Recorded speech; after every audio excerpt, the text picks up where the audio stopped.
Baik, sambil menunggu peserta mengisi link presensi, sebelum acara dimulai, saya akan membacakan SOP yang telah ditentukan terlebih dahulu.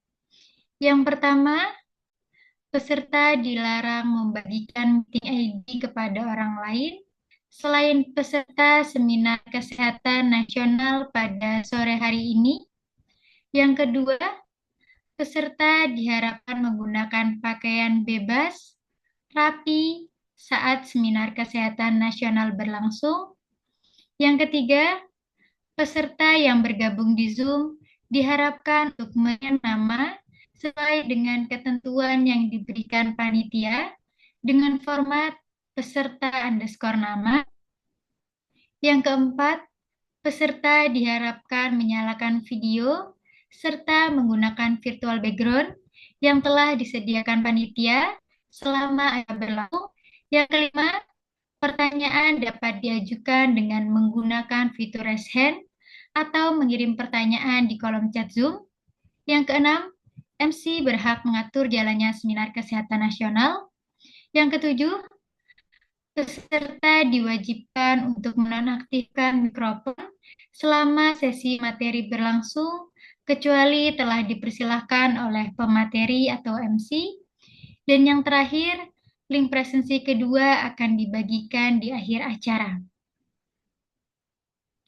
Untuk selanjutnya, saya akan membacakan rundown seminar kesehatan nasional kali ini.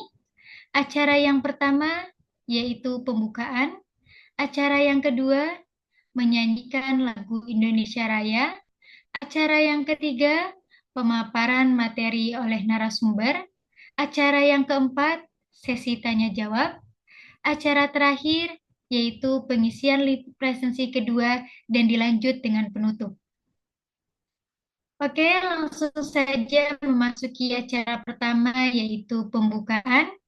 Mari kita buka acara ini dengan berdoa menurut kepercayaan dan keyakinan masing-masing. Berdoa dipersilahkan.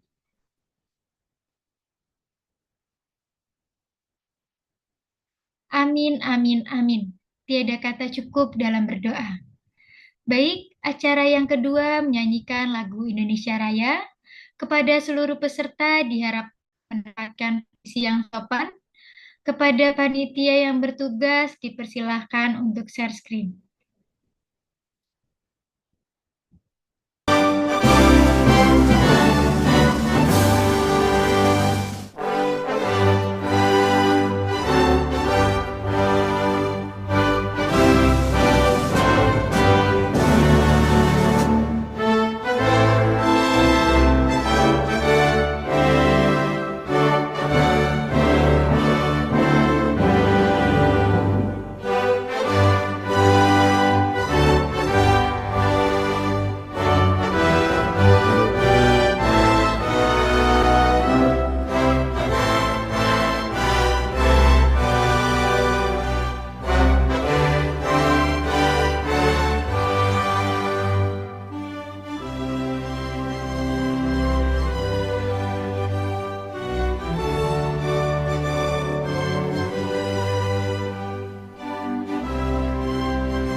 Baik, acara yang ketiga adalah pemaparan materi oleh narasumber.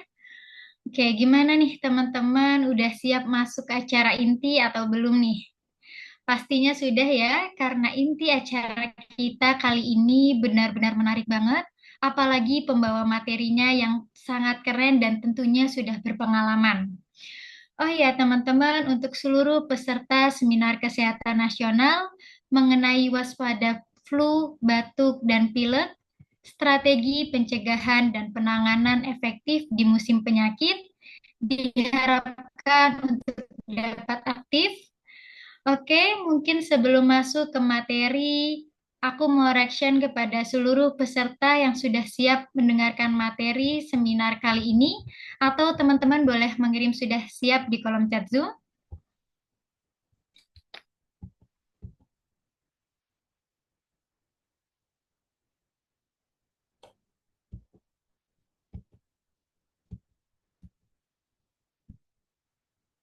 Oke, berhubung teman-teman sudah siap, boleh kita sapa dulu nih pematerinya. Halo Kak Nabila, apakah sudah bergabung di Zoom, Kak? Halo, Assalamualaikum semuanya. Saya sudah bergabung. Selamat sore di waktu weekend ya. Tetap semangat menimba ilmu dan sharing bersama. Terima kasih. Waalaikumsalam warahmatullahi wabarakatuh. Kayak gimana nih Kak kabarnya pada sore hari ini? Alhamdulillah baik. Saya berharap teman-teman juga baik semua ya. Amin. Oke, dari Kak Nabila, apakah sudah siap memberikan materi seminar kesehatan nasional mengenai waspada flu, batuk, dan pilek, strategi pencegahan dan penanganan efektif penyakit? Sudah siap. Bismillah. Karena dari pemateri kita sudah siap dan dari peserta juga sudah tidak sabar mendengarkan materi yang pastinya akan sangat bermanfaat. Langsung saja kita masuk ke acara selanjutnya yaitu pemaparan materi oleh Kang Ngabila. Kepada Kang Ngabila, salam MKM, dipersilahkan. Oke, Bismillahirrahmanirrahim. Assalamualaikum warahmatullahi wabarakatuh. Selamat siang, salam sejahtera bagi kita semua. Ya, selamat sore ya. Oke, teman-teman semua, kalau bicara batuk pilek itu memang pancaroba ya. Jadi setiap 6 bulan sekali ya itu peralihan musim antara hujan ke panas, hujan ke kemarau, kemarau ke hujan. Nah, sekarang ini lagi dari kemarau ke hujan ya. Ber. Biasanya dimulai dari September, Oktober, November ya. Sekarang udah November, udah makin lagi. Nah, nih karena puncak musim hujan sudah mulai di November nih. Biasanya 1 bulan kemudian 4 minggu karena inkubasi dari demam berdarah mulai naik. Makanya demam berdarah itu neglected tropical disease, artinya karena dia selalu ada setiap hari ya, bahkan dia sering diabaikan, diacukan gitu ya. Dan biasanya dia itu akan mulai meningkat 4 minggu sesudah mulai hujan. Jadi nanti di bulan Desember dia mulai kasusnya mulai naik, puncaknya di April atau Mei lalu turun kembali. Ya, jadi puncak curah hujan tuh biasanya sekitar Maret atau April. Ya, 1 bulan kemudian baru muncul. Nah, ketika pancaroba, penyakit apa sih yang ada? Kalau di antara kemarau ke hujan seperti sekarang, itu biasanya ISPA, pneumonia, demam berdarah. Ya. Tapi kalau misalnya dari hujan ke kemarau, itu biasanya ISPA, pneumonia, terus juga heat stroke ya. Karena kan kemarau tuh biasanya cukup panjang dan bikin serangan panas, dehidrasi gitu kan ya. Sampai juga karena polusi udara tinggi di musim kemarau, itu juga bisa menyebabkan PPOK-nya kambuh, alergi atau asmanya kambuh. Karena polusi udara itu biasanya bikin saluran pernafasan kita lebih sensitif. Ya, jadi karena dia lebih sensitif, jadinya apa namanya karena dia lebih sensitif ya ISPA dan pneumonia. Karena dia lebih sensitif ketika terkena polusi udara atau asap rokok. Jadi dia lebih gampang terkena batuk pilek atau kalau kena batuk pilek sembuhnya lebih lama. Ya, seperti itu.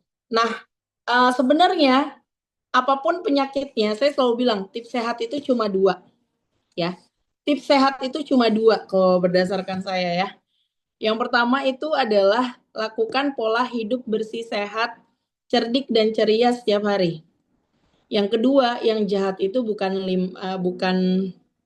bukan apa namanya, bukan karbohidrat dan nasi ya, tapi 5G. Saya boleh minta tolong panitia untuk ini enggak? Apa namanya, share video saya enggak ya? Yang ini, sebentar saya kirim ya. Saya kirim ke panitia ya, mohon dibantu diputarkan dong. Bisa nggak ya? Nih. Nah, nanti sambil diputarkan, sambil di-save, saya udah forward ke teman-teman Meditalk ya. Nah, jadi saya pengen sampaikan juga nih, mungkin bisa langsung di slide aja video itunya.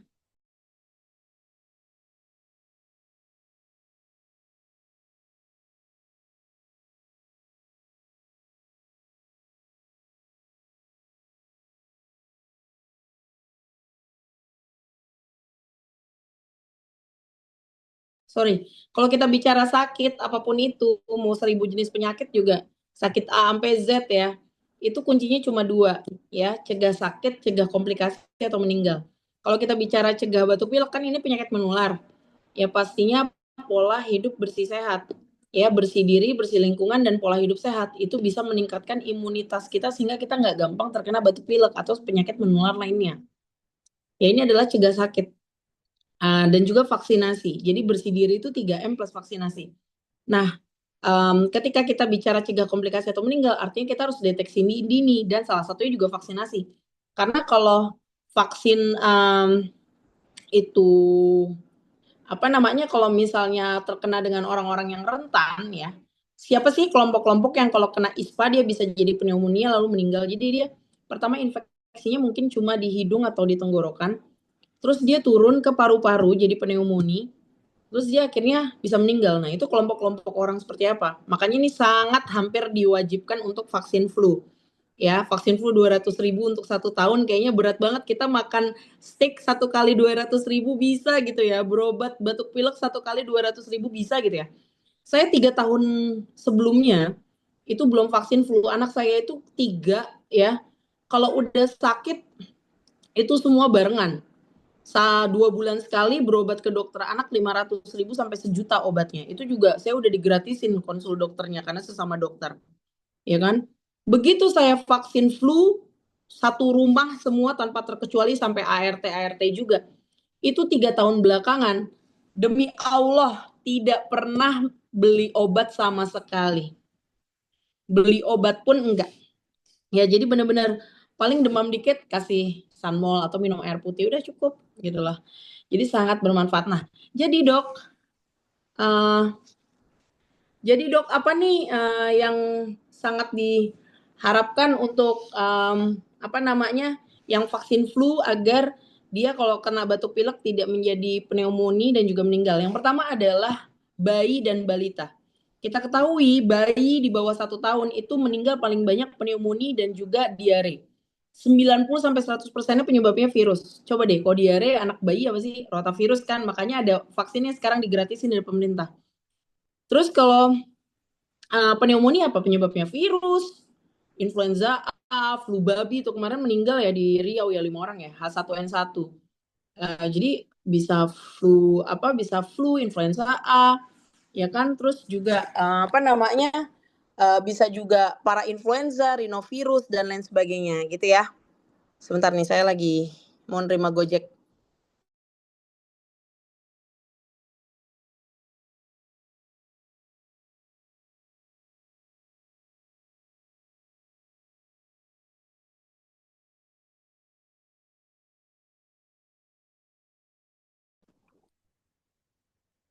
Halo? Halo? Ini mau ditayangin video dulu ya? Halo, suara saya terdengar? Oke, silakan ditayangkan videonya. Pagi sayang-sayangku, tips sehat itu cuma 2.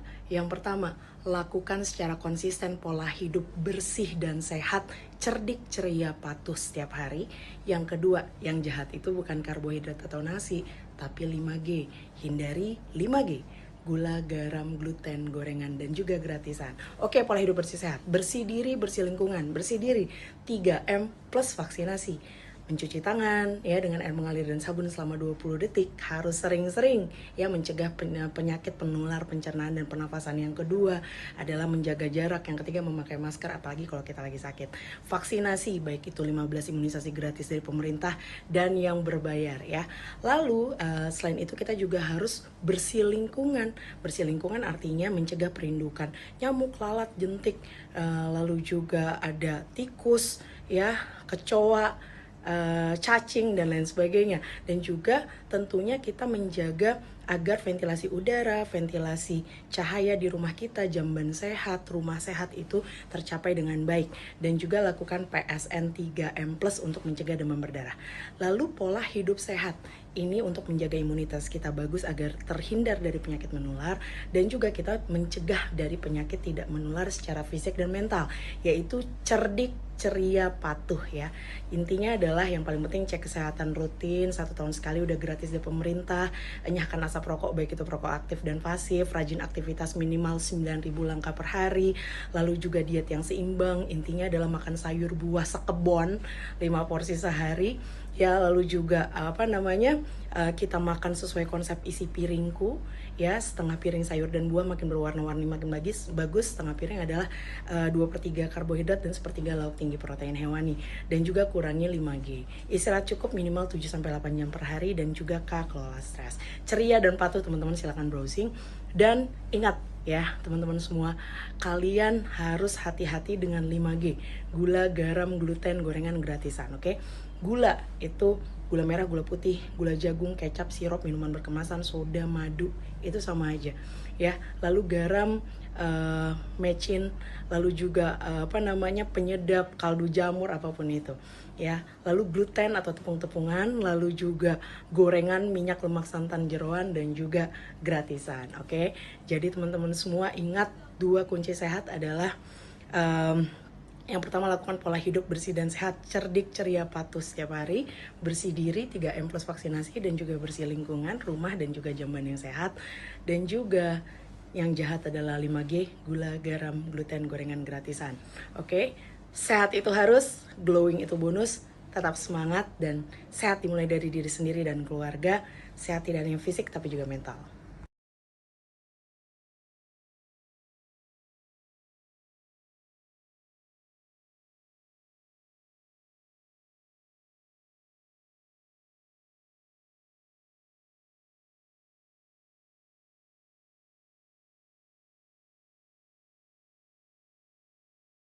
Sorry. Ya, jadi teman-teman semua tadi udah ya. Sehat itu kuncinya cuma 2. Pola hidup bersih, sehat, cerdik dan ceria setiap hari, dan patuh. Yang kedua, yang jahat itu adalah bukan karbohidrat dan nasi, tapi 5G, gula, garam, gluten, gorengan gratisan. Pola hidup bersih, sehat, bersih diri, bersih lingkungan. Bersih diri itu adalah 3M+ vaksinasi, mencuci tangan dengan air mengalir dan sabun, menjaga jarak ya, dan juga memakai masker ya. Mencuci tangan dengan air mengalir dan sabun itu bisa mencegah 90% penyakit pencernaan maupun pernapasan ya. Dan vaksinasi flu tadi saya sampaikan. Apa sih kelompok orang yang kalau dia kena batuk pilek bisa meninggal ya, bisa pneumonia terus meninggal? Yang pertama adalah bayi dan balita, yang kedua ibu hamil, yang ketiga pralansia di atas 54 tahun ya, apalagi lansia di atas 60 tahun, dan juga orang dengan komorbid, hipertensi, DM, stroke, penyakit jantung, gagal ginjal, ya, dan juga penyakit-penyakit autoimun dan alergi, seperti misalnya dia punya asma, riwayat alergi, autoimun, TBC, HIV, dia imunodefisiensi, itu juga lebih bahaya lagi. Ya, bersih diri, bersih lingkungan. Nah, bersih lingkungan bagaimana kita tidak ada tuh faktor-faktor penyakit ya, seperti jentik, nyamuk, tikus, lalat, cacing, kecoa, ya kayak gitu.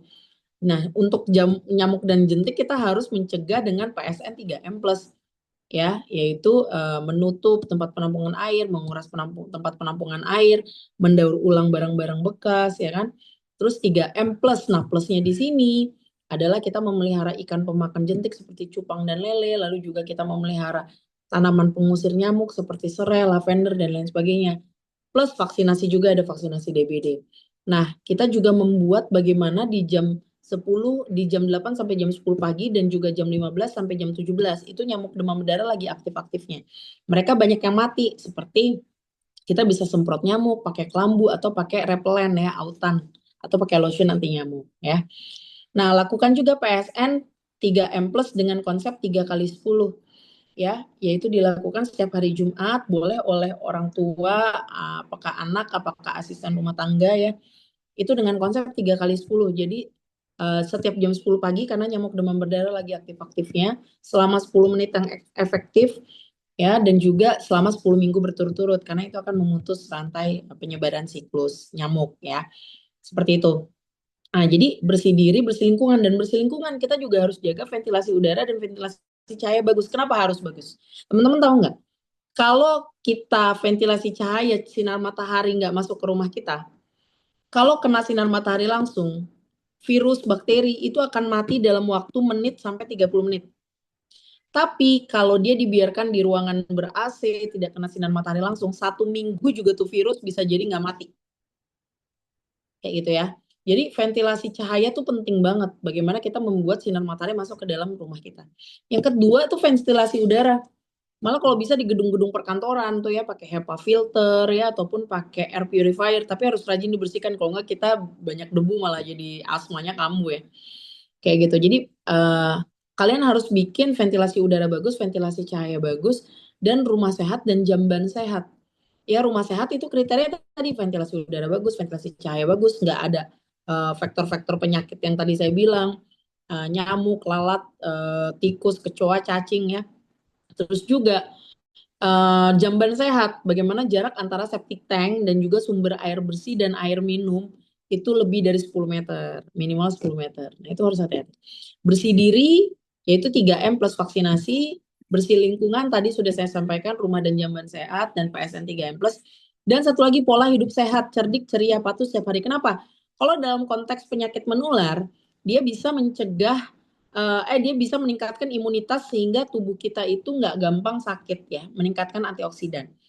Nah tapi dok, boleh nggak sih dok kalau lagi pancaroba nih daripada saya makan sayur buah berkilo-kilo gitu ya, boleh nggak sih saya suplementasi multivitamin? Boleh. Multivitamin kayak Blackmores atau apapun itu boleh ya, atau vitamin B kompleks. Tapi memang yang bagus pokoknya yang ada kandungan vitamin C, high dose vitamin C, sama satu lagi vitamin D3 1000 international unit. Itu yang bagus. Ya, jadi silakan kalian minum 1 kali 1. Ya, kenapa sih dok pancaroba itu bikin orang lebih sering sakit nih, 6 bulan sekali selalu siklusnya tuh ispa naik, pneumonia naik, demam berdarah naik, karena manusia itu tidak menerapkan cerdik tadi, pola hidup sehat dengan adekuat. Biasanya dia stres, kena macet ya, kurang tidur ya, makannya tidak terjaga, dan juga tidak aktivitas fisik atau tidak olahraga yang secara rutin. Ya karena lagi hujan, macet, banjir, segala macam ya. Nah, dan di samping itu ya saat pancaroba, satu, tubuh kita memang imunitasnya otomatis menurun karena tidak melakukan cerdik setiap hari tadi ya. Ditambah lagi dengan kelembaban udara yang tinggi, hujan sering, virus, bakteri itu lebih mudah, lebih senang masuk ke dalam tubuh kita. Jadi ketika kita bicara penyakit menular, itu ada yang namanya trias epidemiologi atau segitiga penyebab penyakit. Host, agent, environment. Jadi host dari tubuhnya memang imunitasnya menurun karena tidak melakukan pola hidup sehat dengan cukup adekuat. Agent artinya dari virus, bakteri, mikrobanya, karena kelembaban udara yang tinggi lebih mudah masuk ke dalam tubuh kita. Environment itu lingkungan. Artinya kalau kita bicara konteks demam berdarah, ya genangan-genangan air yang tenang dan yang bersih itu kan tempatnya jentik, seneng banget jentik di situ. Di tatakan pot bunga, di tempat minum burung, di kendi, ya kan, bukan di got, bukan yang kotor-kotor, malah mereka nggak suka, di ban bekas, di kaleng bekas. Nah, di situ tuh jentik-jentik. Ya, jadi environment atau lingkungan juga mempengaruhi. Ya. Oke, mungkin slide lagi. Saya akan paparan sampai 15.40, habis itu 20 menit kita bisa tanya jawab, dan saya nanti akan selesai di jam 16. Oke, lanjut.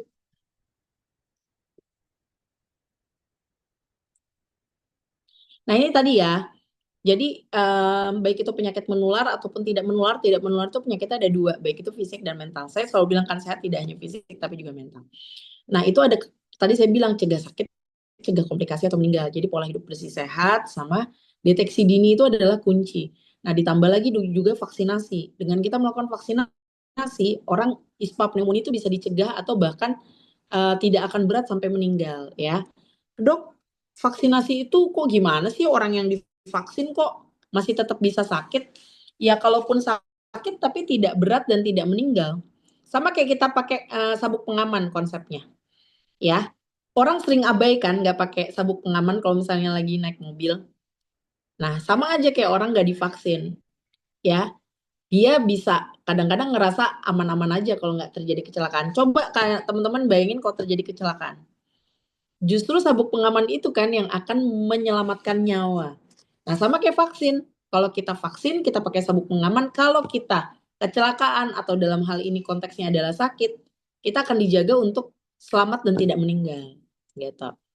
Dok, kok bisa sih dok anak saya nggak divaksin-vaksin nggak pernah sakit? Gitu kan anti-vaks sering kayak gitu. Anti-vaksin itu kan sering sangat kreatif gitu ya, gigih gitu kan ya. Tapi kita yang pro vaksin nggak boleh kalah gigih gitu ya. Jadi pada anak yang tidak divaksin tapi merasa sehat-sehat saja sampai sekarang itu sebenarnya ada 4 kondisi. Yang pertama, dia nanti suatu saat akan sakit, cacat atau meninggal. Yang kedua, dia sebenarnya karir pembawa penyakit yang bisa membahayakan orang rentan di sekitarnya. Bayi, balita, lansia, orang dengan komorbid maupun ibu hamil. Ya, yang ketiga, dia biang kerok wabah penyakit. Yang keempat, dia tempat paling enak terjadi mutasi virus sehingga ketika sudah keluar dari tubuh orang yang belum divaksin, virus itu berkembang menjadi mutasi, artinya dia lebih cepat menular dan lebih ganas. Ya. Jadi saya selalu bilang, semua merek vaksin itu aman, sehat, halal, bermanfaat, berkualitas, no debat, semua mereknya. Ya aman, ya pasti kalau nggak aman ya nggak mungkin bisa beredar oleh BPOM. Pasti udah ada uji klinis fase 1, 2, 3, rekomendasi BPOM, rekomendasi ITAGI, para pakar vaksin Indonesia, direkomendasi lagi oleh BPOM, oleh Kemenkes, dan lain sebagainya. Itu yang pertama. Aman, sehat, yang menyehatkan badan, ya konsep sabuk pengaman tadi. Aman, sehat, halal, ya. 15 imunisasi gratis dari pemerintah. Kalau nggak bikin cacat atau meninggal anak, nggak mungkin digratisin. Coba bayangin, kalau anak kita nggak divaksin polio, anak kita termasuk 2 dari 100 orang yang terinfeksi polio bisa lumpuh seumur hidup di atas tempat tidur. Hidup segan mati tak mau nggak anak atau keluarga kita? Karena dia kena polio, dia jadi lumpuh layu ataupun meninggal, ya dia di atas tempat tidur seumur hidup. Ngapa-ngapain pun di atas tempat tidur. Ya, jadi ketika seseorang tidak divaksin bisa menyebabkan dia cacat, ya otomatis yang mubah atau boleh, ya hukum vaksin yang mubah atau boleh sama dengan halal. Jadi merek vaksin itu ada yang sudah halal ya, seperti vaksin flu nih semua halal.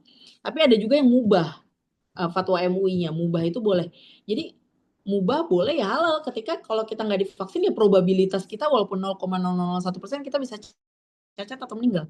Jadi aman, sehat, halal, bermanfaat tentunya dan juga berkualitas karena disimpan dengan penyimpanan yang bagus. Karena kalau vaksin udah rusak sama aja kayak kita nyuntikin air kosong, nggak ada manfaatnya, udah rusak, ya kayak gitu. Jadi itu sangat penting sekali menurut saya ya untuk kita meningkatkan cakupan imunisasi tadi ya. Kalau nggak 15 imunisasi gratis itu kalau nggak sangat berbahaya itu nggak mungkin ada vaksinnya ya. Nah sayangnya vaksin flu, vaksin pneumonia itu masih bayar ya kecuali yang PCV ya, PCV udah gratis di puskesmas. Slide. Jadi teman-teman kalau kita diimunisasi kita itu membagikan amal jariah. Kalau saya sih bisa pede ya bilang kalau kita nggak diimunisasi itu berarti kita menyebarkan dosa jariah. Kenapa tadi? Kitanya sehat ya karena kita imunitasnya bagus, nggak divaksin kita sehat, tapi kita bisa jadi karir pembawa penyakit. Sebenarnya kita terinfeksi virus tersebut dan akhirnya kita bisa menyakiti atau orang yang di sekitar kita yang rentan jadi sakit bahkan meninggal. Jadi kalau menurut saya itu dosa jariah. Yang kedua, ya cakupan imunisasi itu harus tinggi, merata, dan bermutu. Artinya cakupannya harus di atas 90%. Ya, dan merata. Kalau misalnya cakupan imunisasi campak di Jakarta 100%, di Madura 10%, di Aceh cuma 5%, ya nggak tinggi merata dong. Bermutu ya tentunya kualitas vaksinnya harus bagus. Jadi kita seperti membuat benteng pertahanan. Artinya itu amal jariah. Ketika kita divaksin, tidak hanya diri kita yang terlindungi, tapi orang sekitar kita, baik itu anak-anak ataupun orang yang tidak bisa divaksin, yaitu orang lansia, ibu hamil, dan lain sebagainya. Gitu ya teman-teman semua ya. Jadi kita tuh kalau imunisasi itu seperti saling memegang tangan. Bayangin ada 100 anak pegangan tangan, membuat lingkaran. Kalau cuma 5 anak yang nggak pegangan, virusnya bisa nggak masuk tuh, kita bisa deket-deketan gitu. Tapi kalau yang nggak pegangan 90 orang, nah virusnya udah gampang banget masuk gitu ya. Slide. Oke, sehat itu fundamental, dasar, dan urusan semua orang. Ya, sehat itu dasar kita untuk produktif dan juga bahagia. Ya, coba deh, pegawai yang dia sehat secara fisik, mental, bahagia, itu pasti lebih produktif dan bugar. Sehat tidak hanya fisik tapi juga mental. Bahkan peneliti Jepang tuh bisa loh ngomong, ya, profesor di Jepang, penyakit itu 90% penyakit berasal dari pikiran, 10% dari makanan. Itu dia udah meneliti loh. Ya, sehat dimulai dari diri sendiri dan keluarga. Jadi kesehatan mental itu sangat penting, karena juga kalau kita stres, kurang tidur, imunitas kita pasti drop, dan penyakit apapun lebih mudah gampang ke kita, baik itu yang menular maupun tidak menular ya, baik itu ispa, pneumonia, maupun penyakit tidak menular ya seperti hipertensi, DM. Nah, kalau udah hipertensi sama DM ya sejengkal lagi ya bisa komplikasi organ dari ujung kepala sampai ujung kaki, atau target organ damage, karena hipertensi dan DM itu adalah silent killer, mother of disease, ibu dari berbagai penyakit. Tiba-tiba bisa stroke mata atau katarak, kebutaan, retinopati, bisa serangan jantung, bisa gagal ginjal, bisa kesemutan, dan lain sebagainya. Mencegah lebih baik daripada mengobati. Reward dan punishment untuk masyarakat yang lebih sehat ya, seperti misalnya dikasih voucher buat beli di sports station misalnya gitu, atau voucher gym, atau misalnya voucher makanan atau kantin sehat gitu ya. Kan banyak makanan-makanan sehat sekarang di GoFood, misalnya kayak cold press juice, atau misalnya salad dan lain sebagainya ya. Oke, pencegahan primer ini membuat bagaimana orang yang sehat jangan sampai sakit. Pencegahan sekunder, orang yang sakit jangan sampai komplikasi.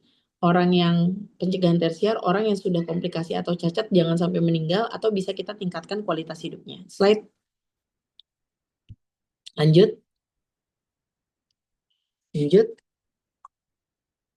Nah ini nih teman-teman ya, cerdik, ceria, patuh tuh teman-teman bener-bener harus punya loh slide-nya. Download di HP, add to favorites. Kalau saya gitu. Coba lihat deh, cek kesehatan rutin. Dari Kemenkes udah dikasih gratis 1 tahun sekali. Nyahkan asap rokok aktif maupun pasif. Rajin aktivitas fisik minimal 9.000 langkah per hari yang bisa mencegah serangan jantung. Kalau aktivitas fisik ini yang tercapai 9.000 langkah itu pasti adalah ibu rumah tangga yang ngurus anaknya sendiri sama pengguna transportasi umum. Di luar itu saya nggak yakin. Jadi tetap harus luangkan, kalau teman-teman ikut Pergub DKI ya, Gerakan Masyarakat Hidup Sehat, itu setiap jam 10 pagi sama jam 14 disuruh menghentikan aktivitas pekerjaan dan melakukan senam peregangan. Coba kalian ikutin aja tuh kayak Zumba gitu ya di YouTube 15 menit aja. Itu harusnya sih 3.000 langkah tercapai ya. Jadi kalau 2 kali selama kalian di kantor berarti 6.000 langkah tuh. Gitu ya. Lalu diet seimbang nih konsepnya ada 3. Yang pertama, makan sayur buah sekebun. Gak dibatasin. Ya, kalau di situ Kemenkes bilang tuh, makan 5 porsi sayur dan buah. Kapan itu? 3 kali saat makan besar dan 2 kali saat makan kecil atau snack di antara makan besar. Gitu ya. Yang kedua adalah kita makan harus sesuai konsep isi piringku. Nanti saya jelaskan. Yang ketiga, kurangi bukan gula, garam, lemak. Kalau saya kurangi 5G. Apa tuh 5G? Gula, garam, gluten, gorengan gratisan. Lalu istirahat cukup minimal 7 jam sehari tidurnya. Kelola stres ya, tetap harus me time, family time, dan lain sebagainya. Slide. Nah nih, jangan suka kambing hitamkan nasi atau karbohidrat yang jahat 5G. Kenapa? Karena kalau kita nggak balance antara input dan output, inputnya banyak makan 5G, nggak aktivitas fisik, itu sejengkal lagi kita akan overweight dan obesitas. Kalau sudah overweight dan obesitas, sejengkal lagi akan hipertensi dan DM sebagai silent killer atau the mother of disease. Dan sejengkal lagi bisa komplikasi, stroke, dan lain sebagainya. Gula, semua jenis gula. Gula merah, gula putih, kecap, sirup, minuman berkemasan, soda, gula jagung, stevia, madu, garam, mecin, masako, kaldu jamur, gluten, tepung-tepungan, gorengan, lemak, santan, minyak, jeroan, ya, dan gratisan ya. Slide. Nah, isi piringku sekarang udah nggak ada lagi 4 sehat 5 sempurna. Sekarang isi piringku setengah piring adalah sayur dan buah, makin berwarna-warni makin bagus. Setengah piring adalah 2/3-nya lauk tinggi protein hewani. 2/3-nya adalah karbohidrat dan sepertiga adalah lauk tinggi protein hewani. Slide. Oke. Cerdas, intelektual, emosional, dan spiritual, empati, rajin beribadah, interaksi yang bermanfaat, dan asa-asa dalam keluarga. Slide.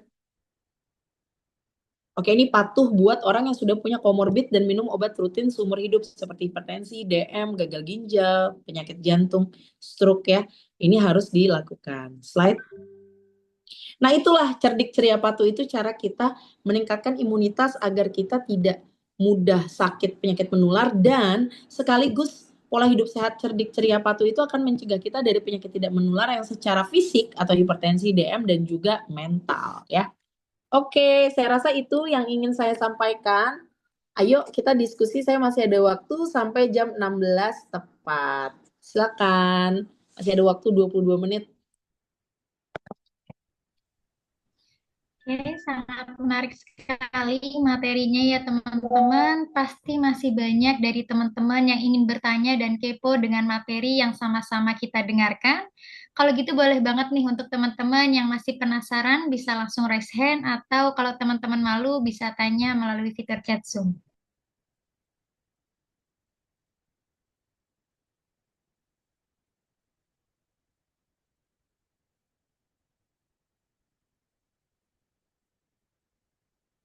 Silakan.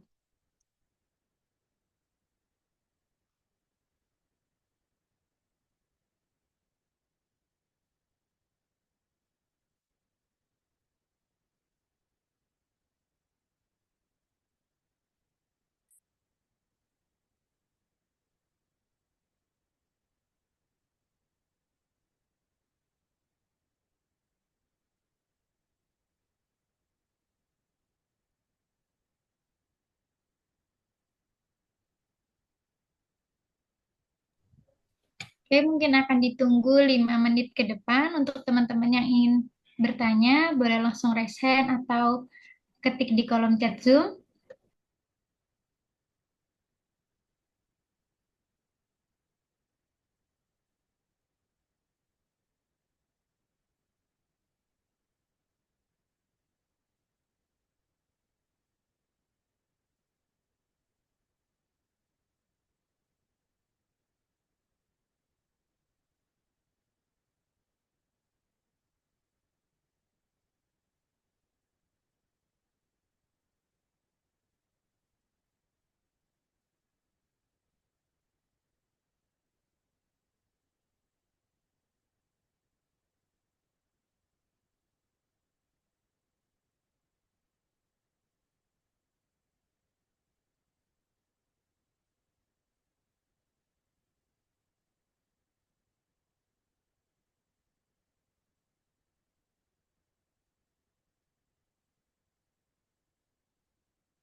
Ada pertanyaan atau dari moderator boleh?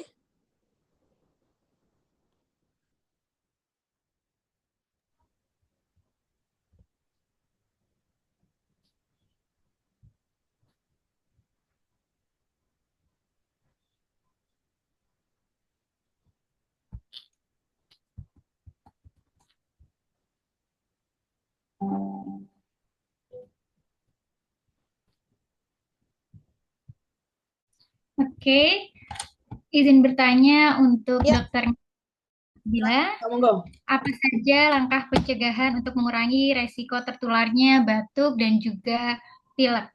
Yes. Tadi ya, pertama itu harus rajin cuci tangan. Jadi gini, batuk pilek itu ada yang ditularkan secara airborne maupun secara droplet. Apa bedanya? Ya, kalau airborne itu rata-rata sih kayak campak, HMFD, atau flu Singapura ya, hand mouth foot disease. Terus juga batuk pilek biasa, flu itu rata-rata airborne. Airborne itu agak menyeramkan. Kenapa? Karena virus bakterinya tuh menari-nari di udara, ya. Kita napas aja, itu kehirup lewat hidung kita atau mulut kita. Itu airborne. Apa bedanya sama droplet? Kalau droplet itu harus lewat perantara tangan. Artinya kalau orang yang sakit itu virus dan bakterinya hacing gitu ataupun misalnya meludah ataupun batuk. Nah, dia ke permukaan benda terus melalui perantara tangan masuk melalui mata, hidung, mulut. Nah, itu adalah droplet.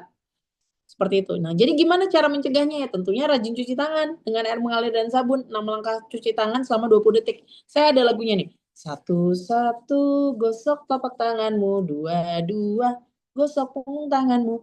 3, 3, sela-sela jarimu. 4, jari tanganmu. 5, ujung kukumu. 6, ibu jarimu. Ulangi sekali lagi. Itu dari anak TK ya, anak saya PAUD 3 tahun, 4 tahun tuh udah diajarin tuh. 6 langkah cuci tangan dengan air mengalir dan sabun selama 20 detik. Kenapa? Karena itu basic banget loh. Dengan kita rajin pakai hand sanitizer ataupun cuci tangan, itu mencegah 90% penyakit menular pencernaan dan pernapasan. Paham nggak? Gitu. Dan kapan sih kita harus cuci tangan? Pertama, saat habis dari kamar mandi. Kedua, mau masak. Ketiga, mau nyuapin anak atau mau ketemu anak dan lansia. Atau dari luar ruangan yang kotor, habis berkebun dan lain sebagainya. Atau habis dari tempat yang padat, sesak dari transportasi umum, misalnya dari KRL yang padat banget. Atau Transjakarta, terus juga habis ketemu orang sakit. Nah, kita juga pakai masker kalau itu polusi udara. Polusi udara itu ada partikulat yang sangat berbahaya namanya PM2,5. Dia pakai masker bedah yang biasa yang warna hijau aja itu nggak mempan, masih bisa masuk. Gitu. Kecuali partikel airborne dan droplet itu kalau masker medis sudah terlindungi. Tapi kalau polusi udara itu partikelnya lebih kecil. Dia harus pakai KN95 atau KF94 maskernya. Nah, jadi 3M, mencuci tangan, memakai masker, menjaga jarak, dan vaksinasi. Kalau ada yang lagi batuk-batuk ya pakai etika batuk. Pakai masker atau pakai tisu atau kayak gini minimal. Kalau nggak ada tisu, nggak ada apa-apa, harus kayak gini. Oh, gitu. Ditutup pakai tangan. Gitu ya. Semoga bisa bermanfaat. Oke, terima kasih atas jawabannya, Dok. Selanjutnya ada pertanyaan dari peserta Almaliza Aulia. Pertanyaannya, Dok izin bertanya, mengapa kita tetap bisa terkena flu meskipun sudah pernah sakit flu sebelumnya? Terima kasih, Dok. Varian flu banyak banget dan dia terus bermutasi. Ada HXNY, saking misalnya H1N1, H2N1, H3N1, H7N9. Wah, banyak banget. Ya, sama kayak COVID-19. Variannya udah ratusan ya. Kayak gitu. Jadi ya bisa jadi kita sudah terlindungi dari varian tertentu, tapi begitu yang masuk varian lain, kita sakit lagi gitu. Oke, terima kasih, Dok, atas jawabannya. Dan pertanyaan terakhir ini, Dok. Bagaimana cara membedakan antara pilek biasa dengan influenza, Dok? Nggak bisa, kecuali dilakukan PCR. Terus habis PCR dilakukan genome sequencing. Jadi ya PCR aja ataupun pemeriksaan panel tes virus kalau kita bilang. PCR tuh baru bisa melihat virusnya itu apa. Apakah influenza, parainfluenza, rhinovirus, apakah COVID-19 dan lain sebagainya. Yaitu PCR atau pemeriksaan panel. Kalau mau taruh variannya, apakah dia flu babi, apakah dia H7N9 atau apapun, H1N1 tuh flu babi ya. Itu harus dilakukan whole genome sequencing, pemeriksaan yang lebih molekular lagi. Ngelihat benar-benar pita DNA-nya. Nah, sekarang saya pengen kasih tahu teman-teman, flu influenza itu kan virus influenza. Ada perbedaan yang cukup signifikan kalau kita terinfeksi virus sama bakteri. Ya. Apa sih bedanya, Dok, kita terkena virus sama bakteri? Misalnya bakteri Staphylococcus aureus atau misalnya apa gitu ya. Gampang, mau itu mencret ataupun batuk pilek, saya hampir pasti apalagi bayi balita 90% itu sebenarnya virus. Termasuk juga orang dewasa, makanya jangan dikit-dikit antibiotik. Sekarang jadi masalah lagi tuh. resistensi antibiotik karena penyakit virus kok dikasih antibiotik. Antibiotik kan buat bakteri, ya kan? Nah, gejalanya kalau virus dia pasti demamnya tinggi. Kalau kita demamnya tinggi di atas 39 derajat, ya, apalagi di atas 40 derajat sampai kejang demam dan lain sebagainya. Terus dia juga ada gejala biasanya nyeri pada otot dan sendi, tulang-tulang, dan dia biasanya mual, muntah, dan malaise, lemah, letih, lesu, letoy. Ya, kalau bakteri demamnya lebih rendah dan tidak ada tuh nyeri-nyeri pada otot dan lain sebagainya. Ya, hati-hati demam berdarah. Dia gejala yang khas demam berdarah ini kan virus dengue. Dia itu gejala yang khas adalah nyeri di belakang bola mata. Sama dia tadi demam tinggi, kadang naik turun, terus udah gitu mual, muntah, lemah, letih, lesu, ya kan, mencret atau susah buang air besar. Tapi pada anak-anak bisa jadi demam berdarah itu nggak khas gejalanya. Kadang-kadang malah ISPA, batuk pilek. Jadi kalau pada anak-anak batuk pilek itu bisa jadi juga demam berdarah. Jadi harus hati-hati. Ya tetap harus dilakukan pemeriksaan darah. Kapan kita harus waspada? Ketika kita sedang batuk pilek, kita bisa self treatment 1 sampai 2 hari. Tapi habis itu jangan sotoy. Langsung ke fasilitas kesehatan untuk diperiksa karena bisa jadi kita harus periksa darah. Jangan-jangan kita tipes karena bakteri, jangan-jangan kita demam berdarah atau infeksi virus lainnya. Sehingga kita bisa dilakukan tata laksana dan pemantauan lebih bagus karena kuncinya demam berdarah itu nggak ada obatnya. Setiap infeksi virus itu tidak ada antibiotik atau obatnya. Demam berdarah itu obatnya cairan, minum yang banyak dan pemberian infus. Murah banget obatnya. Tapi kalau udah terlambat bisa shock dan sampai meninggal dalam hitungan jam atau hari. Ya. Jadi virus itu semuanya self limiting disease. Dia bisa sembuh sendiri asalkan kita cukup makan, cukup minum, cukup tidur. Gitu, cukup istirahat. Ya, tetapi yang terjadi kita kadang-kadang suka abai ya. Gitu. Jadi dia sebenarnya kalau infeksi virus cukup kasih obat pereda demam, obat mual, muntah. Nggak perlu tuh kita kasih apa antibiotik, malah resistensi antibiotik nanti. Gitu. Jadi ingat yang teman-teman harus tahu, ISPA, pneumonia, batuk pilek, mencret pada anak, balita, dan dewasa itu mayoritas penyebabnya virus. Dan ketika kita bicara virus, sebenarnya istirahat cukup aja udah nggak perlu minum obat-obatan, nggak perlu. Kecuali memang kita mau minum obat demam sama batuk pilek untuk mengurangi gejala tuh bisa. Jadi jangan dikit-dikit minum antibiotik, makanya antibiotik itu harus dengan resep dokter ya. Saya ada lagunya nih, Gema Cermat. Jadi kita harus pandai mengkonsumsi obat. Jadi ini ibu jari, namanya ibu jari, minumlah obat sesuai indikasi. Ini jari telunjuk, namanya jari telunjuk, minumlah obat sesuai petunjuk. Ini jari tengah, namanya jari tengah, minumlah obat, caranya jangan salah. Ini jari kelingking, ini jari manis, namanya jadi manis. Minumlah obat sesuai dengan dosis. Ini jari kelingking, namanya jari kelingking. Minumlah obat, waspada efek samping. Jadi kita harus ajarin tuh sedini mungkin ke anak-anak tadi 6 langkah cuci tangan, Gema Cermat, sehingga kita nggak latah sakit dikit antibiotik, dosisnya salah. Kita berkaca dulu dari GGAPA, gagal ginjal akut progresif atipikal. Gara-gara paracetamol orang pada meninggal, gitu kan? Nah, seperti itu. Anak-anak pada cuci darah gitu loh maksudnya. Bahkan sampai meninggal. Nah, itu harus hati-hati ya. Oke, demikian.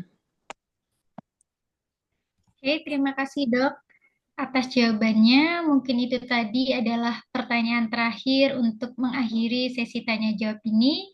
Jadi mohon untuk Kak Nabila bisa memberikan closing statement-nya, tapi sebelumnya dipersilahkan untuk teman-teman agar dapat open kamera karena setelah closing statement dari Kak Nabila akan ada sesi dokumentasi bersama. Baik, kepada Kak Nabila bisa memberikan closing statement-nya.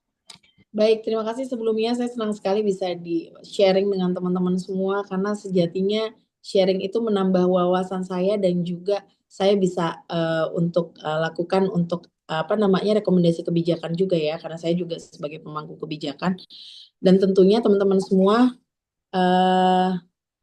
tentunya tetap jaga kesehatan semuanya ya di musim pancaroba seperti ini. Hati-hati menuju musim hujan itu artinya kita akan menemui ISPA, pneumonia maupun demam berdarah ya.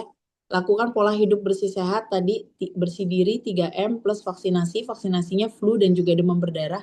Ya, jangan pelit, vaksin flu cuma 200.000 satu tahun. Ya, dibandingkan kalian harus berobat 200.000 satu kali.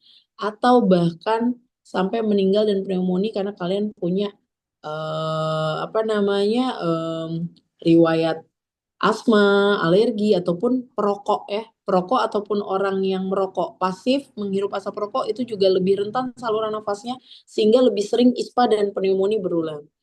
Ya, jadi hati-hati, ayo 3M plus vaksinasi, vaksin flu dan vaksin DBD. Vaksin flu itu udah basic needs, ya, harus banget vaksin, ya. Kita bisa makan steak ataupun berobat sekali 200.000, tapi ini untuk satu tahun sekali, kenapa nggak bisa? Untuk usia 6 bulan ke atas.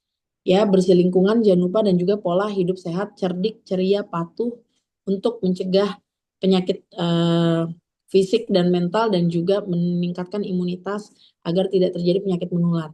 Dan silakan banget kalian suplementasi vitamin C dan vitamin D3 setiap hari ya untuk menjaga kekebalan. Dan pastikan cukup tidur karena tidur cukup itu adalah sumber dari segalanya ya.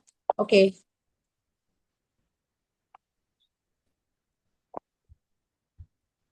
Saja.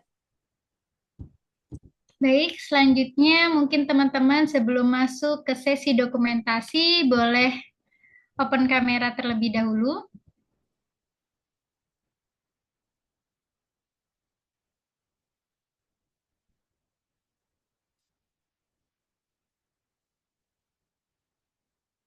Oke, teman-teman yang belum open kamera bisa open terlebih dahulu.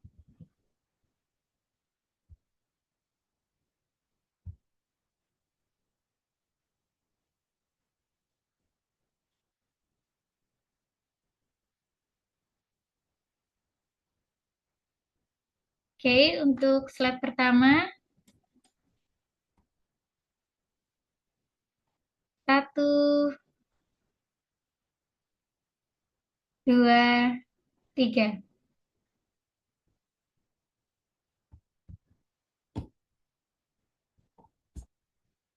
Sekali lagi. 1, 2, 3.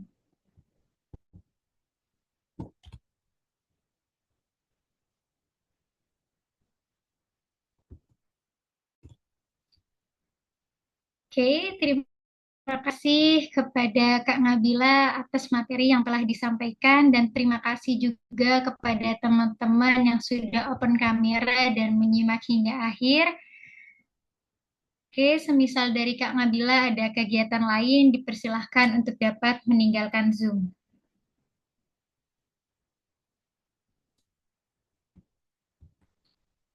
Oke, sudah nggak kerasa kita udah ada di penghujung acara. Sesi tanya jawab pertanyaan juga keren banget, apalagi pematerinya yang sangat bermanfaat. Sebelum itu, saya selaku Master of Ceremony dari Medirtak ingin mengucapkan terima kasih kepada seluruh peserta yang telah bersedia mengikuti seminar kesehatan nasional, mulai dari awal hingga akhir. Baik, memasuki acara yang terakhir, yaitu pengisian link presensi yang kedua dan penutup. Untuk panitia yang bertugas, silahkan mengirim link presensi kedua.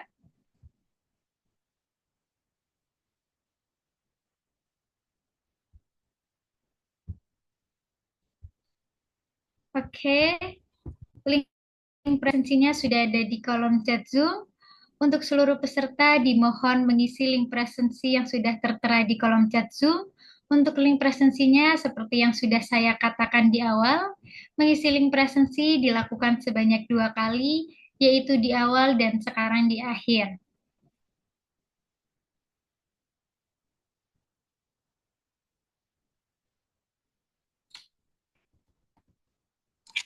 Kayak gimana nih teman-teman, udah ngisi link presensi yang kedua atau belum nih? Mungkin teman-teman yang sudah mengisi link presensi kedua bisa kasih reaction atau boleh ketik angka 2 di kolom chat Zoom sebagai tanda sudah mengisi link presensi kedua.